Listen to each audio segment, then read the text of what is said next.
los seres humanos tenemos una característica, y no sé si están de acuerdo conmigo, pero todos los seres humanos, si nos va bien, cristianos y no cristianos, cristianos y ateos, cristianos y creyentes en la religión popular, católicos, cristianos y musulmanes, los seres humanos en general, pensamos que si nos va bien, que si nos está yendo bien, es porque Dios debe estar muy contento con nosotros, ¿no?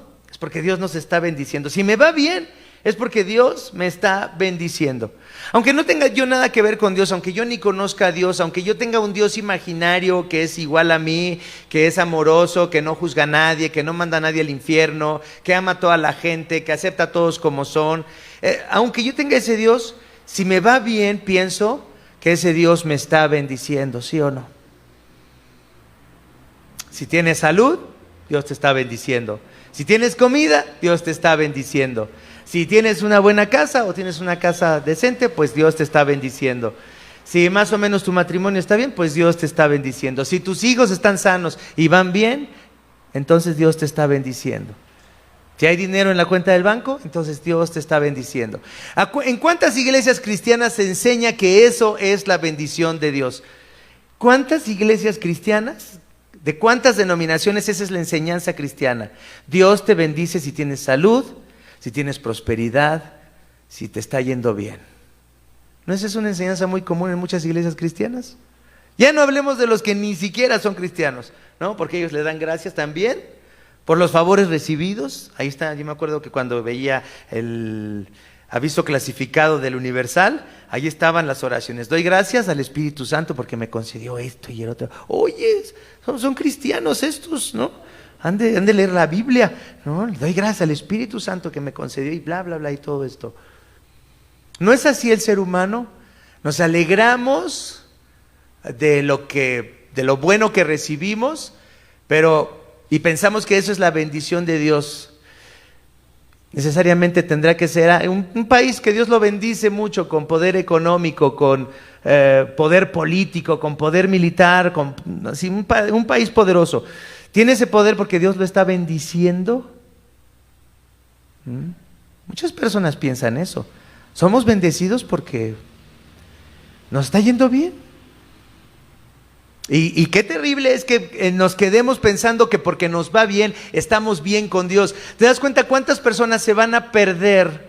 ¿Cuántas personas van a ir al infierno? ¿Cuántas personas van a ir a un juicio y a una condenación eterna? Porque piensan que están bien, porque les ha ido bien. ¿Cuántos compadres tienes que les ha ido bien, que tienen buen trabajo, que sus familias están bien, que todo está perfecto en sus vidas, su matrimonio es bonito, tienen hijos lindos, viven en una buena casa y no sabes ni cómo hablarles de Cristo? Es casi imposible hablarles de Cristo a unas personas así. ¿Por qué? Dices, ¿para qué los echo a perder si tienen una buena vida? ¿Para qué les digo de Jesús? ¿Y para qué les enseño de la Biblia si les está yendo re bien? Y la verdad es que van a un juicio, van a una eternidad sin Dios. Qué difícil es que el ser humano en su prosperidad y en su bienestar pueda ver su propia miseria. ¿Están de acuerdo? Es muy difícil. Porque la bendición de Dios no es que nos vaya bien, no es que estemos saludables, no es que estemos hoy aquí, que nos hayamos levantado. Ay, Diosito, gracias porque hoy me levanté. ¿Esa es tu bendición? ¿Es tu bendición que tienes comida hoy en la mesa? ¿Es tu bendición que tienes casa? ¿Es tu bendición que tienes hijos y familia? ¿Esa es bendición? No, la bendición es que Dios te ama de pura gracia, es que Dios te eligió para que tú lo conocieras. Esa es la verdadera bendición. Puedes tener todo y no conocer a Dios y no eres bendecido. Puedes tener todo y si no conoces a Dios y si no sabes que Él te ama, entonces no eres bendecido. Eso es lo que realmente tenemos que entender.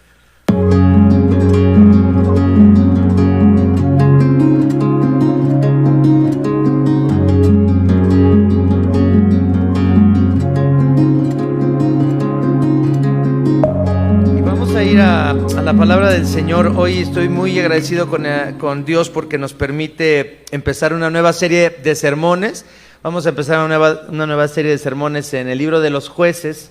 Desde hace mucho tiempo queríamos empezar esta serie en el libro de Jueces, pero la verdad es que no sabíamos cómo empezarlo bien, cómo prepararlo con mucho tiempo, y la verdad, gracias a Dios que tenemos ahora la oportunidad de empezar ya esta serie en este libro que es un poco difícil. Recuerden que el Antiguo Testamento es un poco difícil de predicar porque no puedes elegir porciones muy pequeñas, tienes que elegir historias completas, y realmente tenemos historias completas de estos personajes de los que vamos a hablar en las próximas semanas, y que de muchas maneras nos muestran el plan de Dios para la humanidad. Esta nueva serie de sermones se llama Líderes, Tragedia y Gracia. Líderes, Tragedia y Gracia, así se llama esta nueva serie de sermones. Y vamos a empezar hoy con el texto que está en Jueces, capítulo 1, de los versículos 1 al 21. El título del sermón es La conquista incompleta. Jueces capítulo 1, versículos del 1 al 21. Vamos a leer esta palabra. Dice: después de la muerte de Josué, los israelitas le preguntaron al Señor: ¿quién de nosotros será el primero en subir y pelear contra los cananeos? El Señor respondió: Judá será el primero en subir, puesto que ya le he entregado el país en sus manos. Entonces los de la tribu de Judá dijeron a sus hermanos de la tribu de Simeón: suban con nosotros al territorio que nos ha tocado y pelearemos contra los cananeos. Después nosotros iremos con ustedes al territorio que les tocó. Y los de la tribu de Simeón los acompañaron. Cuando Judá atacó, el Señor entregó en sus manos a los cananeos y a los fereceos. En Besek derrotaron a 10,000 hombres, y allí se toparon con Adoni-Besek y pelearon contra él, y derrotaron a los cananeos y a los fereceos. Adoni-Besek logró escapar, pero lo persiguieron hasta que lo alcanzaron y le cortaron los pulgares de las manos y los dedos gordos de los pies. Entonces Adoni-Besek exclamó: 70 reyes cortados los pulgares de las manos y los dedos gordos de los pies recogían migajas debajo de mi mesa. Ahora Dios me ha pagado con la misma moneda. Luego lo llevaron a Jerusalén y allí murió. Los de la tribu de Judá también atacaron a Jerusalén, la capturaron matando a todos a filo de espada, y luego incendiaron la ciudad. Después la tribu de Judá fue a pelear contra los cananeos que vivían en la región montañosa, en el Negev y en la Cefelá. Avanzaron contra los cananeos que vivían en Hebrón, ciudad que antes se llamaba Kiriat Arba, y derrotaron a Sesai, a Jimán y Talmai. Desde allí avanzaron contra los habitantes de Debir, ciudad que antes se llamaba Kiriat Sefer. Entonces Caleb dijo: a quien derrote a Kiriat Sefer y la conquiste, yo le daré por esposa a mi hija Acsa. Y fue Otoniel, hijo de Kenaz, hermano menor de Caleb, quien la conquistó. Así que Caleb le dio por esposa a su hija Acsa. Cuando ella llegó, Otoniel la convenció de que le pidiera un terreno a su padre. Al bajar Acsa del asno, Caleb le preguntó: ¿qué te pasa? Concédeme un gran favor, respondió ella. Ya que me has dado tierras en el Negev, dame también manantiales. Fue así como Caleb le dio a su hija manantiales en las zonas altas y en las zonas bajas. Los descendientes de Obab el Kenita, suegro de Moisés, acompañaron a la tribu de Judá desde la ciudad de las palmeras hasta el desierto de Judá que está en el Negev, cerca de Arad. Allí habitaron con la gente del lugar. Después fueron los de la tribu de Judá con sus hermanos de la tribu de Simeón y derrotaron a los cananeos que vivían en Sefat, ciudad a la que destruyeron por completo. Desde entonces Sefat fue llamada Jormá. Los hombres de Judá también conquistaron las ciudades de Gaza, Ascalón y Ecrón, cada una de ellas con su propio territorio. El Señor estaba con los hombres de Judá. Estos tomaron posesión de la región montañosa, pero no pudieron expulsar a los que vivían en las llanuras, porque esa gente contaba con carros de hierro. Tal como lo había prometido Moisés, Caleb recibió Hebrón y expulsó de esa ciudad a los 3 hijos de Anac. En cambio, los de la tribu de Benjamín no lograron expulsar a los jebuseos que vivían en Jerusalén.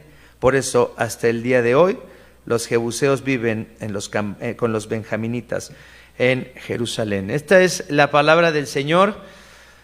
¿Cuánta información tenemos? ¿Qué texto tan largo? Tenemos una historia aquí importante, la primera de esta etapa en la historia del pueblo de Israel. Recuerden que el libro de los Jueces es el libro que describe el periodo entre la muerte de Josué y el ministerio de Samuel, el sacerdote Samuel, que también fue juez en Israel. Entonces la historia del libro de los jueces entonces cubre este periodo entre la muerte de Josué y la muerte de Samuel, que fue sacerdote y que fue también el último juez antes de los reyes. Así es que es un periodo más o menos de unos, dicen los expertos, unos 300 años de historia. Vamos a analizar. Y algo muy importante, algo que vamos a estar viendo en las próximas semanas, es cómo el libro de Jueces nos cuenta este ciclo de este periodo en la historia del pueblo de Israel, en el que los israelitas, por no conquistar la tierra como Dios les había dicho que la conquistaran, por no vencer a sus enemigos como Dios les había dicho que deberían de vencer a sus enemigos, entonces van a caer bajo el poder de estos pueblos enemigos constantemente, porque ellos mismos van a estar en desobediencia en contra de Dios, y para que vuelvan a la obediencia a Dios, entonces Dios tiene que mandarles a estos pueblos para que los sometan. Los israelitas van a estar cansados de la opresión, van a chillar, van a pedirle a Dios que los libere, y Dios los va a estar liberando constantemente, liberándolos, los israelitas cayendo otra vez en desobediencia delante de Dios, clamando al Señor por liberación, el Señor liberándolos. Y así vamos a ver entonces, vamos a conocer desde otra perspectiva, desde el libro de los jueces, la gracia salvadora, la paciencia que Dios tiene con su pueblo. Así es que de eso vamos a estar hablando. Y finalmente también algo muy importante es que queremos que todos podamos entender después de estas semanas, que vamos a llegar hasta octubre hablando sobre el libro de los jueces. Entonces prácticamente es todo el otoño vamos a estar en el libro de los jueces, y lo que queremos, los que planeamos esta serie, ahorita en este caso Rodrigo y yo, queremos que ustedes al final de esta serie puedan entender de qué manera el libro de los jueces nos ayuda a comprender el gran plan de la salvación, de la redención de Dios desde el Génesis hasta el Apocalipsis, y qué papel tiene el libro de los jueces para revelarnos esta gracia que finalmente Dios va a utilizar para mostrarle a su pueblo la salvación que vendría por medio del Mesías, por medio del Dios hombre, por medio de Jesucristo. Y cómo por medio de Cristo entonces Dios trataría con el pecado de los israelitas de una manera definitiva, y cómo también Dios trataría con el pecado del mundo de una manera definitiva. Eso es lo que queremos que analicemos en estas semanas, que estas son las ideas que vamos a estar repitiendo cada semana. Recuerden también la frase que se repite en varios capítulos de este libro y que tiene que llamar nuestra atención, es la frase que dice: en aquel tiempo los israelitas, el pueblo de Israel no tenía rey, y cada quien hacía como bien le parecía. Entonces es la frase también que vamos a estar escuchando durante este tiempo. Esas son las cosas, digamos, generales de las que vamos a estar hablando constantemente. Y hoy voy a hablar sobre tres cosas. Voy a hablar sobre la razón de la victoria, voy a hablar sobre la razón de los problemas, y voy a hablar sobre la razón de la salvación. La razón de la victoria, la razón de los problemas y la razón de la salvación. Entonces vamos a empezar con la razón de la victoria. Entonces vemos en los primeros capítulos los primeros versículos del capítulo 1, cómo después de la muerte de Josué, entonces los israelitas echaron suertes para ver quién atacaría a los cananeos primeramente, y la suerte le tocó ¿a quién? A la tribu de Judá. Y entonces la tribu de Judá invita a otras tribus, en este caso la tribu de Simeón primero, para que los acompañe en sus conquistas, para ir y obtener el territorio que le había tocado en el sorteo de la tierra prometida. Y algo muy importante es que tenemos que recordar cuáles son las razones para la destrucción de la tierra prometida. Muchas personas critican la Biblia y critican el cristianismo porque dicen: ¿cómo es posible que un Dios de amor en el que tú crees haya mandado destruir a esos pueblos, a esas naciones, y le haya dado a los israelitas el permiso para matar a toda la gente, a las mujeres, a los hombres, a todas las personas? Y recuerden ustedes que tenemos varios versículos en los que podemos ver que Dios les había dicho a los israelitas que también podrían hacer, si alguien se sometía a su señorío, podían ser siervos de los israelitas si es que se sometían, pero Dios también había decidido que no se sometían a estas ciudades porque las iba a destruir, y tenemos que entender cuál es la razón. Ahí en Deuteronomio capítulo 9, versículos del 4 al 6, nos da un poquito el contexto para entender cómo deberían los israelitas de tratar a todas estas naciones, que no iban a hacer las paces con ellos, iban a ir a la guerra contra ellos, no se iban a someter, pero que también esto era parte del plan de Dios. ¿Por qué? Y aquí dice cuáles son las razones por las que deberían de ser destruidas estas naciones. Deuteronomio capítulo 9, versículos del 4 al 6 dice: cuando el Señor tu Dios los haya arrojado a estas naciones lejos de ti, no vayas a pensar, el Señor me ha traído hasta aquí por mi propia justicia, para tomar posesión de esta tierra. No, el Señor expulsará a esas naciones por la maldad que las caracteriza. De modo que no es por tu justicia ni por tu rectitud por lo que vas a tomar posesión de su tierra. No, la propia maldad de esas naciones hará que el Señor tu Dios las arroje lejos de ti. Así cumplirá lo que juró a tus antepasados Abraham, Isaac y Jacob. Entiende bien que eres un pueblo terco y que tu justicia y tu rectitud no tienen nada que ver con que el Señor tu Dios te dé en posesión esta buena tierra. Entonces entendemos dos cosas en estos versículos. Entendemos cuál es la razón por la que Dios va a darles a los israelitas esta tierra. No es porque los israelitas son rectos ni porque son buenos, son tercos. Ya dice aquí, dice, tú eres un pueblo terco y tu justicia y tu rectitud nada tienen que ver con que el Señor tu Dios te dé en posesión esta buena tierra, sino te la va a dar porque la maldad de estas naciones, la maldad que caracteriza estas naciones es lo que va a hacer que yo eche estas naciones delante de ti. Recuerden ustedes que la religión de los pueblos cananeos era una religión que tenía que ver con la fertilidad. Entonces la inmoralidad sexual era de una crudeza tremenda, ¿no? Y también, aparte de los rituales de fertilidad que tenían los cananeos, también como parte de de esta adoración a los dioses de la fertilidad, también tenían que sacrificar a los hijos, ¿no? Entonces el sacrificio de niños y la inmoralidad sexual unida a todo el culto a las deidades de la fertilidad hacían que estas naciones fueran realmente muy crueles en todos los sentidos. Y Canaán, sabemos, era una tierra maldita por la violencia que había. Todos los pueblos entonces estaban en guerra unos contra otros.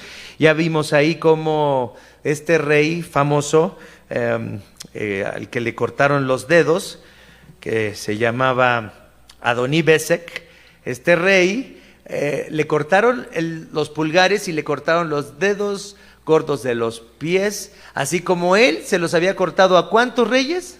A 60 reyes él había matado de esta forma tan cruel. Imagínate que te corten en vivo con un serrucho los pulgares y los dedos gordos de los pies. O sea, no sé si alguien puede sobrevivir ese dolor, no sé si alguien no se muere nada más de pensar en eso. Pero esta crueldad, esta forma de castigo, de venganza, esta forma de hacer la guerra contra otros y destruirlos y humillarlos, era la forma de los cananeos. Entonces vemos en este texto que los de la tribu de Judá fueron entonces a luchar contra varios grupos de tribus que estaban ahí de los cananeos y tuvieron la victoria.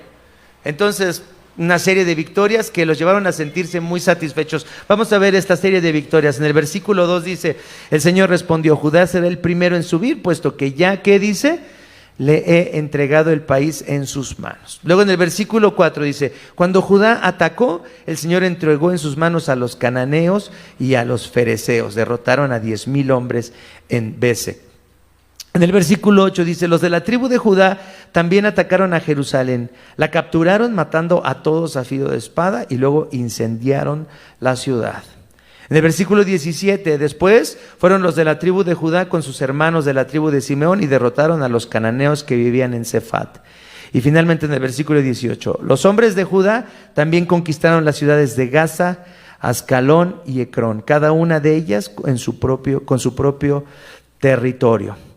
El Señor entonces ayudó a los a los de la tribu de Judá y a los que los acompañaron a vencer a todos estos grupos. La verdad es que era un tiempo de victoria, era un tiempo de mucha alegría, era un tiempo de fiesta, era un tiempo de alegrarse porque habían vencido a sus enemigos, habían tomado sus territorios. Imagínate los tesoros que había en esas ciudades, los muebles en las casas, los mantos, la ropa. Recuerden ustedes que no era una época en la que la gente tenía ropa, ¿no? La gente tenía una túnica en ese tiempo y eso era mucho, ¿no? Y a la gente rica sí tenía 2 o 3 túnicas, pero la verdad es que no era así como llegabas y saqueabas un closet lleno de ropa vieja. No, ahí realmente agarrar una prenda de vestir, tomar un mueble, era mucha riqueza. Así es que estaban felices los israelitas. El Señor los ayudó y Él les había entregado esta tierra. Así es que estaban tan felices. Tiempo de ser generosos. Tan generosos, por ejemplo, que la hija de Caleb llegó, se casó con su primo, ¿verdad? Con Otoniel, y llegó con su papá y le dijo, papá, y llegó en su burro, dice, y además algo muy interesante. Fíjense, al bajar Axa del asno, en el versículo 14, Caleb le preguntó, ¿qué te pasa? Algunos comentaristas dicen que esta traducción, nada más de decir que bajó del asno y que Caleb le preguntó, ¿qué te pasa? No da muy bien la idea. ¿Por qué preguntarle qué te pasa? ¿No? ¿Por qué preguntarle qué te pasa? Algunos expertos dicen que la traducción debería de ser, y ella se bajó con mucha agitación de su asno. Bajó muy agitada, bajó con mucha prisa, y tanto que el papá le dijo, ¿qué te pasa, hija? ¿Qué me pasa? Nada más quiero que me concedas un gran favor, respondió ella. Ya que me has dado tierras en el Negev, ¿por qué no me das también manantiales? Fue así como Caleb le dio a su hija manantiales en las zonas altas y en las bajas. Estamos tan felices, hemos conquistado tanta tierra, podemos ahorita darle, pídeme lo que tú quieras, hijita. ¿Qué se te ofrece, hijita? ¿Quieres una casa? Ahorita te compro un departamento. Imagínate que tu papá, Liz, lo vieras tan feliz que te dice, aparte de la casa de Acapulco, te voy a regalar un departamento, pues así, chafa en la Narvarte, ¿no? No, sí, es la colonia más trendy, sí, perdón. O sea, estoy tan feliz hoy, me ha ido tan bien, ahorita pídanme lo que se les antoje, ¿no? Ahorita pídanme lo que se les antoje. Estaban así de eufóricos. O sea, estas historias tienen que ver con la descripción de un sentido, de un estado de ánimo de la tribu de Judá, que habían vencido a todas estas personas, y no solamente los habían vencido, sino que se habían quedado con toda su riqueza. Un tiempo de alegría, un tiempo de felicidad. Estaban felices los de la tribu de Judá, y esto es una pregunta para ustedes. ¿Estarían felices los de la tribu de Judá porque habían cumplido con la voluntad de Dios, porque habían cumplido con el mandato de Dios de destruir a estos pueblos paganos? Y estaban felices de haber cumplido la voluntad de Dios, felices de decir, Señor, hemos cumplido con tu voluntad. ¿Estaban felices por eso? ¿O estaban más felices por las victorias, por la riqueza y por todo lo que tenían? Sabemos por qué estaban felices. No estaban felices porque estaban cumpliendo la voluntad de Dios, estaban felices porque se habían apropiado de todas estas riquezas. Y lo sabemos porque más adelante el Señor, no sé si esta semana o la siguiente, esta semana que viene, vamos a hablar cuál es el reclamo de Dios. Después de estas victorias, luego viene un reclamo de Dios para la tribu de Judá y para los israelitas. Porque realmente no estaban alegres de cumplir la voluntad de Dios, sino estaban alegres de vencer a los enemigos y de apropiarse de todas sus riquezas. Parece que los seres humanos tenemos una característica, y no sé si están de acuerdo conmigo, pero todos los seres humanos, si nos va bien, cristianos y no cristianos, cristianos y ateos, cristianos y creyentes en la religión popular, católicos, cristianos y musulmanes, los seres humanos en general, pensamos que si nos va bien, que si nos está yendo bien, es porque Dios debe estar muy contento con nosotros, ¿no? Es porque Dios nos está bendiciendo. Si me va bien, es porque Dios me está bendiciendo. Aunque no tenga yo nada que ver con Dios, aunque yo ni conozca a Dios, aunque yo tenga un Dios imaginario que es igual a mí, que es amoroso, que no juzga a nadie, que no manda a nadie al infierno, que ama a toda la gente, que acepta a todos como son, aunque yo tenga ese Dios, si me va bien, pienso que ese Dios me está bendiciendo, ¿sí o no? Si tienes salud, Dios te está bendiciendo. Si tienes comida, Dios te está bendiciendo. Si tienes una buena casa o tienes una casa decente, pues Dios te está bendiciendo. Si más o menos tu matrimonio está bien, pues Dios te está bendiciendo. Si tus hijos están sanos y van bien, entonces Dios te está bendiciendo. Si hay dinero en la cuenta del banco, entonces Dios te está bendiciendo. ¿En cuántas iglesias cristianas se enseña que eso es la bendición de Dios? ¿Cuántas iglesias cristianas? ¿De cuántas denominaciones esa es la enseñanza cristiana? Dios te bendice si tienes salud, si tienes prosperidad, si te está yendo bien. ¿No esa es una enseñanza muy común en muchas iglesias cristianas? Ya no hablemos de los que ni siquiera son cristianos, ¿no? Porque ellos le dan gracias también por los favores recibidos. Ahí está, yo me acuerdo que cuando veía el aviso clasificado del Universal, ahí estaban las oraciones. Doy gracias al Espíritu Santo porque me concedió esto y el otro. Oye, son cristianos estos, ¿no? Han de leer la Biblia, ¿no? Doy gracias al Espíritu Santo que me concedió y bla, bla, bla y todo esto. ¿No es así el ser humano? Nos alegramos de lo bueno que recibimos, y pensamos que eso es la bendición de Dios. Necesariamente tendrá que ser un país que Dios lo bendice mucho, con poder económico, con poder político, con poder militar, un país poderoso. ¿Tiene ese poder porque Dios lo está bendiciendo? Muchas personas piensan eso. Somos bendecidos porque nos está yendo bien. Y qué terrible es que nos quedemos pensando que porque nos va bien, estamos bien con Dios. ¿Te das cuenta cuántas personas se van a perder? ¿Cuántas personas van a ir al infierno? ¿Cuántas personas van a ir a un juicio y a una condenación eterna porque piensan que están bien, porque les ha ido bien? ¿Cuántos compadres tienes que les ha ido bien, que tienen buen trabajo, que sus familias están bien, que todo está perfecto en sus vidas, su matrimonio es bonito, tienen hijos lindos, viven en una buena casa y no sabes ni cómo hablarles de Cristo? Es casi imposible hablarles de Cristo a unas personas así. ¿Por qué? Dices, ¿para qué los echo a perder si tienen una buena vida? ¿Para qué les digo de Jesús? ¿Y para qué les enseño de la Biblia si les está yendo re bien? Y la verdad es que van a un juicio, van a una eternidad sin Dios. Qué difícil es que el ser humano en su prosperidad y en su bienestar pueda ver su propia miseria. ¿Están de acuerdo? Es muy difícil. Porque la bendición de Dios no es que nos vaya bien, no es que estemos saludables, no es que estemos hoy aquí, que nos hayamos levantado. Ay, Diosito, gracias porque hoy me levanté. ¿Esa es tu bendición? ¿Es tu bendición que tienes comida hoy en la mesa? ¿Es tu bendición que tienes casa? ¿Es tu bendición que tienes hijos y familia? ¿Esa es bendición? No, la bendición es que Dios te ama de pura gracia, es que Dios te eligió para que tú lo conocieras. Esa es la verdadera bendición. Puedes tener todo y no conocer a Dios y no eres bendecido. Puedes tener todo y si no conoces a Dios y si no sabes que Él te ama, entonces no eres bendecido. Eso es lo que realmente tenemos que entender. Pensamos que nosotros elegimos a Dios, pero realmente entendemos esto. ¿Por qué Dios les dio la victoria a los israelitas? Porque los había elegido y estaba cumpliendo las promesas que le había hecho ¿a quién? A Abraham, a Isaac y a Jacob. Ahí están. Por eso, esa era la razón por la que estaban teniendo victoria. Porque Dios estaba cumpliendo sus promesas, porque Dios los eligió. ¿Por qué estaban teniendo victoria? Porque Dios los había elegido. ¿Por qué nosotros somos bendecidos en el siglo XXI? Somos bendecidos porque Dios nos eligió también.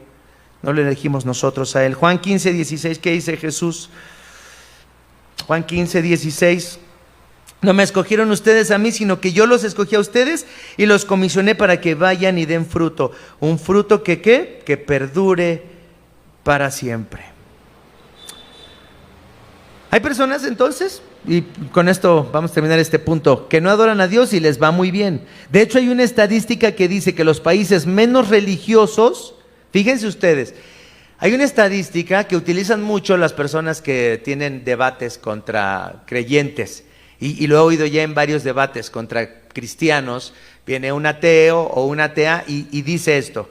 ¿Saben ustedes que las estadísticas dicen que los países menos religiosos son los más avanzados, son los países con más justicia social?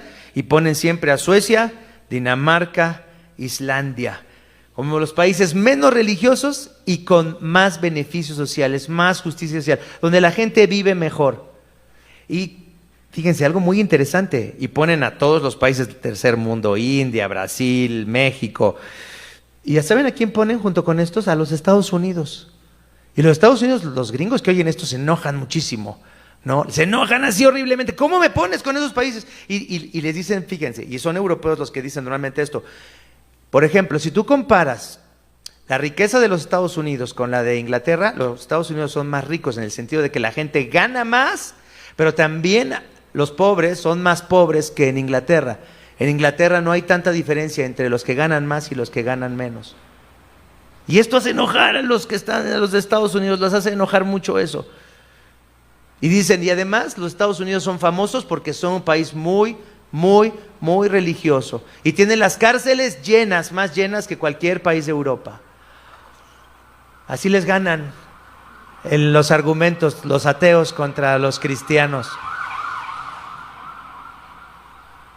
Entonces, realmente podemos decir que los países que tienen más justicia social son más bendecidos por Dios. Desde la perspectiva humana, sí. Desde la perspectiva humana, los países donde menos se cree es donde ahí está la gente con mejores posiciones, con mejor nivel de vida. Y los países más religiosos están en el tercer mundo. Los israelitas ganaron por una sola razón. El Señor estaba con los hombres de Judá. Vayan al versículo 19, porque el versículo 19 va a ser importantísimo. ¿Por qué ganaron estas batallas los de la tribu de Judá? Dice el versículo 19, porque el Señor estaba con los hombres de Judá. Pero ahora veamos también en el mismo versículo cómo se asoma la razón para los problemas que se presentaron en la conquista de la tierra. Ahí en el versículo 19. Entonces ya vimos la razón de la victoria. Pues era porque el Señor estaba con ellos. Pero también en ese mismo versículo vemos la razón de los problemas. Fíjense lo que dice. El Señor estaba con los hombres de Judá. Estos tomaron posesión de la región montañosa, pero no pudieron expulsar a los que vivían en las llanuras, porque esa gente contaba con carros de hierro. ¿Por qué no pudieron conquistar a los de la llanura? Porque tenían carros de hierro. Y aunque el Señor estaba con ellos, el Señor no iba a poder con los que tenían carros de hierro, ¿estás de acuerdo? O sea, sí podía, el Señor estaba con ellos y podían expulsar a todos los demás que los habían vencido, pero a estos ya no podía Jehová vencerlos. ¿Por qué? Porque tenían carros de hierro. Por eso, Martita, ya no podían. Pero al Señor ya se le hizo más difícil vencer a estos, ¿no? O sea, sí estoy con ustedes, pero estos tienen carros de hierro. Mejor ya no luchemos con ellos. ¿Qué les parece? ¿Es un Dios poderoso el Dios de la Biblia? No es un Dios tan poderoso, ¿no? Porque si ya tienes carros de hierro, ya no puede contra ti el Señor. No, lo que pasa es que los israelitas dijeron, sí sabemos que estás con nosotros. No sé si eso realmente les importaba. Lo que vieron fue los carros de hierro y dijeron, ¿para qué nos metemos en broncas, no? Mejor vencemos a los que es fácil vencer y a los que tienen carros de hierro, mejor a esos ni los tocamos. ¿Para qué le andamos buscando tres pies al gato? Ya tenemos todo. Ya hasta le regalé a mi hija manantiales en las zonas altas, en las zonas bajas. Ya tenemos bastante riqueza, ya tenemos bastante territorio. ¿Para qué conquistamos? ¿Para qué nos metemos en este problemón con pueblos que tienen carros de hierro? Eso fue el problema. No quisieron ir a luchar con ellos porque tuvieron miedo. No quisieron enfrentar los carros de hierro aunque el Señor estuviera con ellos. No quisieron arriesgarse demasiado aunque el Señor estaba con ellos. No quisieron obedecer al Señor hasta el final. Era más cómodo quedarse venciendo a los que podían vencer fácilmente. Y esto me llama la atención porque Tim Keller en su libro sobre los jueces, no sé si lo han leído, Jueces para ti, si no lo han leído, léanlo, es un muy buen libro. Habla de que el libro de Jueces tiene que ver con el discipulado, con convertirnos en verdaderos discípulos en nuestro caso de Cristo, para los israelitas en el verdadero pueblo de Dios. Y realmente la idea es esta: a veces el discipulado cristiano es así, como esta actitud que tomaron los de la tribu de Judá y otras tribus con respecto a los pueblos que tenían carros de hierro. Seguimos a Cristo si no es costoso seguirlo. Seguimos a Cristo si es fácil seguirlo. Seguimos a Cristo si no implica incomodarnos o tener que negarnos a nosotros mismos. Seguimos a Cristo mientras no nos cueste nada. ¿Están de acuerdo? Ese es el cristianismo que tenemos, sobre todo en nuestro tiempo. No nos cuesta nada ser cristianos. Nada. Ese es el cristianismo de tantas personas que vienen a iglesias cristianas, que no han tenido que sacrificar nada para seguir a Cristo, no han tenido que enfrentarse al rechazo de otros, no han tenido que dejar su estilo de vida, no han tenido que sufrir y ser despreciados por su fe. Algunas personas cristianas, ni siquiera sus amigos o sus familiares saben que son cristianos, ¿no? Porque, ¿para qué? ¿Para qué decir que somos cristianos? ¿Para qué exponernos a que nos digan, ya viste, y eso que eres cristiano, Jerry? No creí que los cristianos fueran tan mala onda, ¿no? O sea, ¿y tú te dices cristiano, Rafita? Pues con razón, nadie quiere ser cristiano. O sea, no queremos ni siquiera exponernos a eso, ¿no? A que vamos a quedar mal con nuestro cristianismo, a que nos van a criticar por nuestro mal cristianismo. Pero no queremos ni siquiera eso. ¿Cuántos cristianos ni siquiera han podido decir que son cristianos? Porque no hay que pagar, nadie quiere pagar un precio ni que le cueste nada ser cristiano. Por ejemplo, ahora estamos estudiando el Evangelio de Marcos. ¿Se acuerdan? Hemos estado en las últimas semanas. Ha sido un estudio muy bueno, muy lento, pero que está enfocado en el discipulado, en convertirnos en discípulos de Cristo. Y hablábamos sobre las multitudes y sobre los discípulos. ¿Se acuerdan? Los discípulos que tuvieron, ¿cuál era la diferencia entre las multitudes y los discípulos? Dijimos, es el llamado que Dios les hizo a los discípulos. Pero los discípulos, a diferencia de las multitudes, tuvieron que ¿qué? Para ser discípulos, cuando Cristo los llamó, ¿qué tuvieron que hacer? Dejarlo todo. En un sentido, dejarlo todo. O sea, dejar las cosas que yo valoro más que nada. Fíjense, vamos a Mateo capítulo 19, versículos 21 al 29. Estamos hablando de que los israelitas no quisieron enfrentarse a los pueblos que tenían carros de hierro, no porque no podían vencerlos, sino porque no quisieron tomarse ese trabajo. No quisieron llevar su obediencia a Dios hasta ese punto de tener que confiar en el Señor y vencer a alguien que era más poderoso tal vez que ellos. Un discipulado a medias, tal vez como el de muchos cristianos que no quieren pagar un precio por ser cristianos. Pero los discípulos, dice aquí Mateo 19, versículos 21 al 29, estas palabras que son tan importantes para nosotros en nuestro día. Dice en el versículo 21, cuando Jesús está hablando con el joven rico, ¿se acuerdan? El joven rico que viene y que dice, Señor, ¿qué debo hacer? ¿Cómo voy al cielo? ¿Y qué le dijo el Señor? Bueno, pues hace esto y eso. No, ya todo eso ya lo hice. Bueno, dice el Señor, nada más haz una cosa. Si quieres ser perfecto, dice en el versículo 21, anda, vende lo que tienes y ¿qué? Ay, como dirán mis amigos, achis, ¿no? Y tendrás tesoro en el cielo. Luego ven y sígueme. Cuando el joven oyó esto, se fue triste porque ¿qué? Había mucho que perder, ¿estás de acuerdo? Los israelitas que ya habían ganado a todos estos reyes y que ya se habían apropiado de todas sus propiedades y de toda esta riqueza, ¿no tendrían muchísima riqueza ya? ¿Cómo para qué? ¿Como para irte a pelear con los pueblos que tienen carros de hierro? ¡Qué tontería! No checa esto, económicamente no es redituable. Les aseguro, comentó Jesús a sus discípulos, que es difícil para un rico entrar en el reino de los cielos. De hecho, le resulta más fácil a un camello pasar por el ojo de una aguja que a un rico entrar en el reino de los cielos. Al oír esto, los discípulos dijeron, ¿qué? O sea, entonces, ¿quién se va a salvar? ¿Quién se va a salvar? ¿Quién va a dejar todo? ¿Quién va a dejar todo? ¿Quién va realmente a dejar todas las cosas, a dejar sus riquezas? O sea, ¿vas a pedir a la gente que dejen todo como se lo pediste a este pobre muchacho tan rico? ¿Así vas a tratar a todos para que te sigan? Entonces, ¿quién se va a convertir? No va a ser un ministerio muy fructífero, ¿no? Si el estándar está así... En este caso, ¿quién podrá salvarse? Para los hombres, dice Jesús, es imposible. Y mirándolos fijamente, Él les dijo, para los hombres es imposible, mas para Dios todo es posible.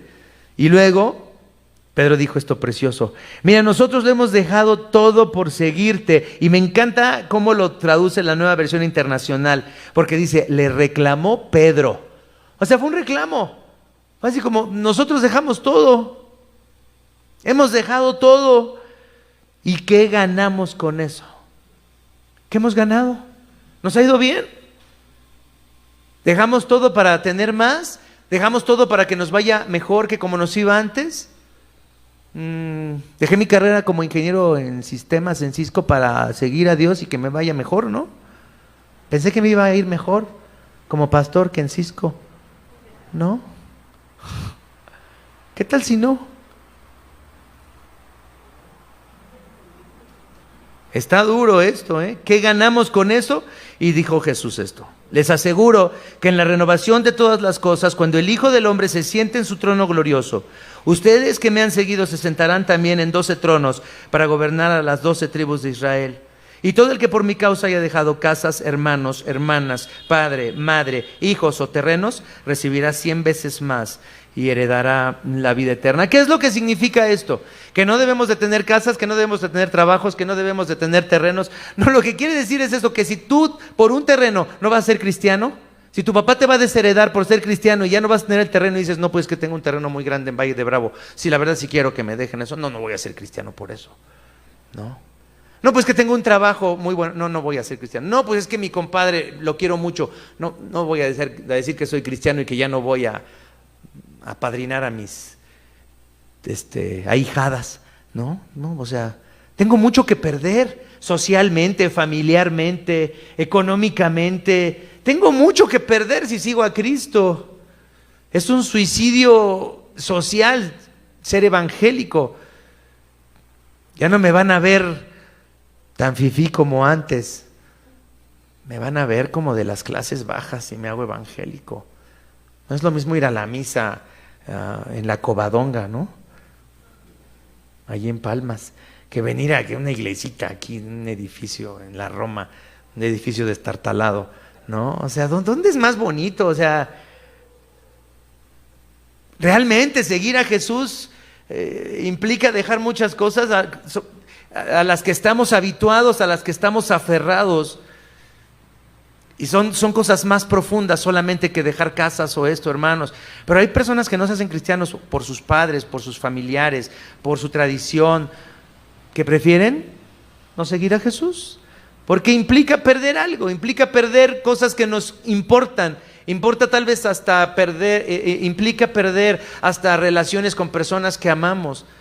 Eso es de lo que está hablando este texto. Entonces, la razón de los problemas en el pueblo de Israel durante la época de los jueces fue que no quisieron seguir al Señor desde el principio de la conquista de la tierra. Decidieron que era mejor vivir con los pueblos que ya estaban ahí que echarlos fuera, lo cual era una clara desobediencia al Señor. Y esto lo vemos en el versículo final del texto que estamos analizando hoy, en el versículo 21. Dice en el 21, en cambio, los de la tribu de Benjamín no lograron expulsar a los jebuseos que vivían en Jerusalén. Por eso hasta el día de hoy los jebuseos viven con los benjaminitas en Jerusalén. Pero lo mismo le ocurrió a otras tribus, no lograron sacar a los demás. Dice en el versículo 27 del texto, más adelante del capítulo 1, pero en el versículo 27, más adelante, fíjense, todos los que no pudieron derrotar a sus enemigos. Versículo 27, pero los de la tribu de Manasés no pudieron expulsar a los de Betseán y de Tanac con sus respectivas aldeas, ni tampoco a los habitantes de Dor y Beam y Megiddo con sus respectivas aldeas, porque los cananeos estaban decididos a permanecer en esa tierra. Los de la tribu de Efraín tampoco pudieron expulsar a los cananeos que vivían en Geser, de modo que los cananeos siguieron viviendo entre ellos. Los de la tribu de Zabulón, por su parte, tampoco pudieron expulsar a los cananeos que vivían en Quitrón y Nalol. Y estos siguieron viviendo entre ellos, aunque fueron sometidos a trabajos forzados. Tampoco los de la tribu de Aser pudieron expulsar a los habitantes de Aco, Sidón, ¿qué dice? Ahlab, Aksib, Helba, Afec y Rehob. Por eso, como no pudieron expulsarlos, el pueblo de la tribu de Aser vivió entre los cananeos que habitaban en aquella región. Tampoco los de la tribu de Neftalí pudieron expulsar a los habitantes de Bet-Semes y Bet-Anat, sino que vivieron entre los cananeos que habitaban en aquella región. Sin embargo, sometieron a trabajos forzados a los que vivían en Bet-Semes y Bet-Anat. Los amorreos hicieron retroceder a los de la tribu de Dan hasta la región montañosa y no les permitieron bajar a la llanura. Por eso este sermón se llama La conquista incompleta. Una conquista incompleta, pero también yo te puedo decir un cristianismo incompleto, un cristianismo a medias, un discipulado a medias. Mientras a mí no me cueste nada seguir a Cristo, mientras yo no tengo que dejar nada por causa de Cristo, mientras yo no quiera pasar vergüenzas por causa de Cristo, mientras no quiero que la gente me critique por mi fe en Cristo, mientras yo no quiera verme mal delante de los demás por mi fe en Cristo, pues no voy a hacer todo lo que tengo que hacer. Haré lo que pueda, cuando pueda y si puedo, ¿no? En todos los aspectos. En mi tiempo, en mis recursos, en lo que sea. Si me cuesta ser cristiano, no voy a seguir a Cristo. Si esto no me hace sentir bien, no voy a seguir a Cristo. La razón de los problemas de los israelitas y nuestros problemas es que no queremos confiar más en el Señor. No queremos confiar más, no queremos dar ese paso en fe, no queremos ir adelante. Queremos estar, así ya estamos bien, ¿no? Con Cristo, como estamos ahorita. ¿No estamos bien así? ¿No quieres que la vida se quede así como está ahorita? Está padre ahorita la vida, ¿no? ¿No se sienten bien ahorita? ¿No están cómodos en sus casas? ¿No están cómodos más o menos ahorita con sus trabajos? ¿No están más o menos las cosas familiares medio tranquilas? ¿Por qué no deseamos que las cosas se queden así? ¿Para qué seguir creciendo en el Señor, avanzando, sirviendo más, soñando más, extender el reino de Cristo, trabajar para el Señor, vivir para Él, honrar al Señor, dedicarle nuestras vidas al Señor, sirviendo a otros de nuevas maneras, de formas más radicales? ¿Para qué dar ese paso? ¿Por qué no nos quedamos así? ¿No estamos bien así? Yo estoy bien así. Yo digo, oye, Víctor Cruz, ya has trabajado mucho, que tu vida se alegre, descánsate alma. No, ya está el Redentor, ya está ahí. Otros 20 años de pastorear el Redentor, listo, ya. Ya, que mis hijos hagan su carrera, que se casen.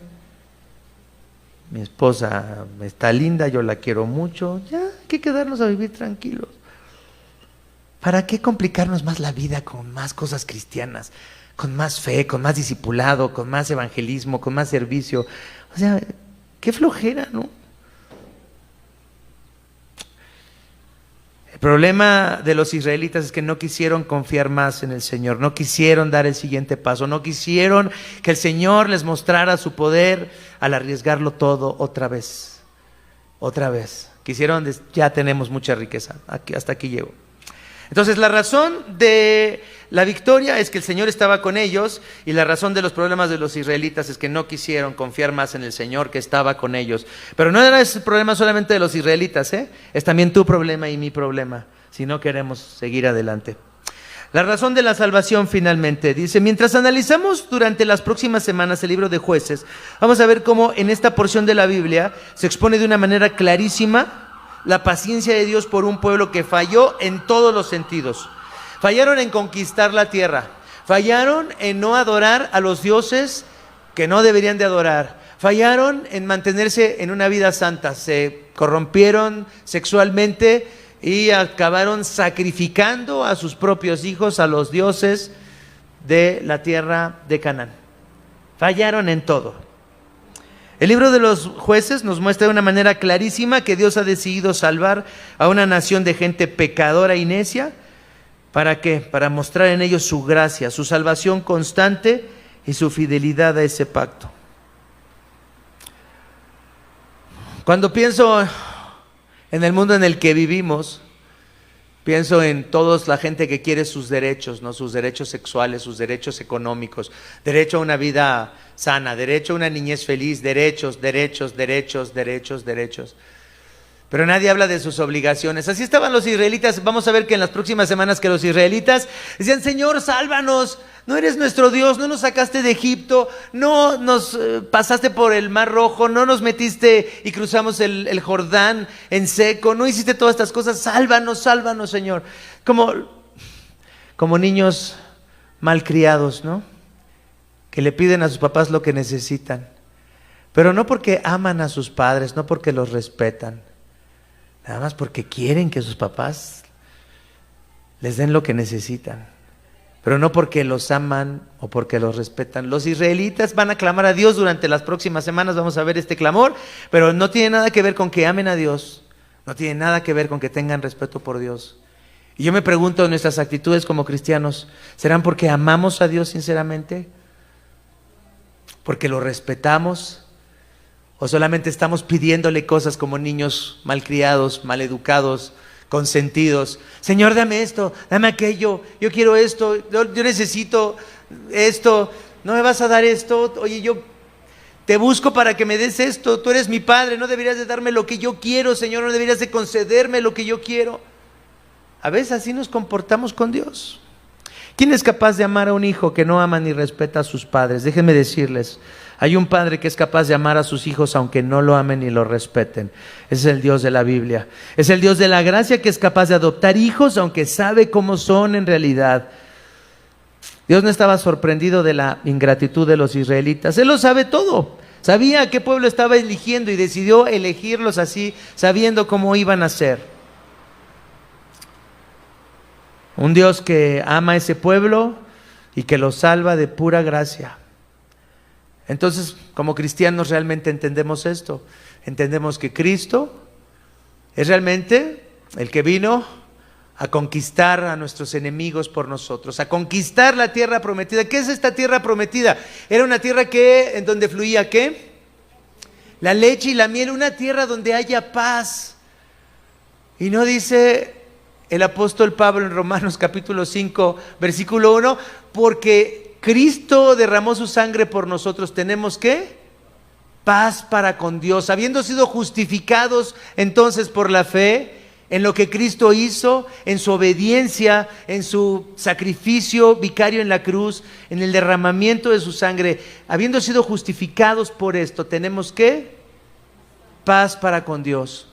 Cristo ya nos ha metido en la verdadera tierra prometida. Cristo ya nos ha introducido a la paz de Dios por causa de su obra maravillosa. Ya venció a nuestros enemigos, ya venció al pecado, ya venció al diablo, ya venció a la muerte. Eso lo hizo Cristo por nosotros. La tierra prometida es un símbolo de esa paz que necesitamos y que solamente podemos obtener por medio de Jesucristo. Entonces, si la razón de la salvación de los israelitas era la pura gracia de Dios, no es lo mismo la salvación para nosotros, la pura gracia de Dios expresada en Cristo Jesús. ¿Cómo vamos a vivir de hoy en adelante? Con esto quiero terminar. Quiero que te preguntes, ¿seremos capaces de despreciar esta gracia del Señor? ¿Seremos capaces de hacer como los israelitas, despreciar esta gracia y este amor que nos ha sido dado? ¿Viviremos así? ¿O seguiremos realmente comprometidos a confesar nuestro pecado, decirle, Señor, te necesitamos, y no queremos que ninguna cosa, ningún ídolo tome nuestro corazón? Queremos vivir solamente para ti. Vamos a orar. Padre Santo, ¿cómo vamos a vivir delante de ti? Como, Señor, discípulos a medias, como cristianos a medias. Así vivió tu pueblo, así conquistaron la tierra a medias. Señor, perdónanos, porque seguramente hemos sido discípulos a medias. Nos hemos conformado con las bendiciones que nos has dado y no queremos seguir avanzando, seguir creciendo en fe. No queremos seguir, Padre, arriesgándonos a servirte de nuevas maneras, a vivir con nuevos desafíos que te honren, que te glorifiquen. No queremos que nuestra fe cristiana nos cueste nada. Perdona nuestra mezquindad, perdona nuestro egoísmo, perdona nuestra falta de fe. Y llámanos, Señor, llámanos a comprometernos a vivir una vida que realmente te alabe, que realmente te glorifique. Te agradecemos, Señor, por este estudio que vamos a hacer en el libro de Jueces. Ayúdanos a identificarnos con ese pueblo de Israel, a quien tú amaste por gracia, y así recibimos tu gracia otra vez, esa gracia de Cristo, otra vez la recibimos en esta mañana. Cuánto la necesitamos, Padre. Oramos en el nombre precioso de tu Hijo. Amén. Amén.